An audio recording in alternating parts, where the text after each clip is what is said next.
শুভ সকাল, শিব চতুর্দশী শুভ লগ্নে মহাদেবের শ্রীচরণে প্রণাম জানিয়ে আজকে সকালটা শুরু করছি।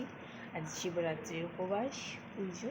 তো আপনারা সবাই মহাদেবকে স্মরণ করে সবাই সুস্থ থাকবেন, ভালো থাকবেন। মিতার টুকিটাকিতে আপনাদের সবসময় স্বাগত। তো আমি আজকে একটা জিনিস শেয়ার করতে এসেছি।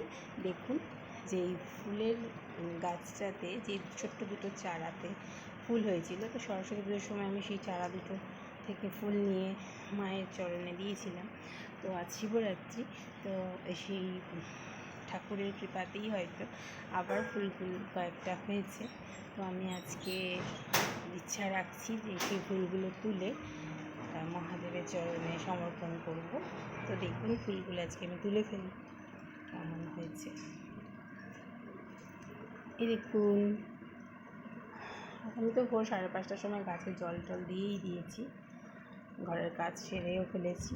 তারপর মেয়েকে গাড়িতে তুলে দিয়ে চলে এলাম। ও হয়তো অনেকটা পৌঁছেও গেল স্কুলের কাছাকাছি। 7টায় ওর গাড়ি এসে গেছে, তুলে দিয়ে এসেছি 7টার সময়। আজকে এই ফুলগুলো আমি তুলে পুজো করব। তো এক্ষুনি আমি স্নানে যাব, তার আগে জামা কাপড়গুলো কাচবো। তো আপনারা সবাই ভালো থাকবেন, সুস্থ থাকবেন। Tata, bye bye.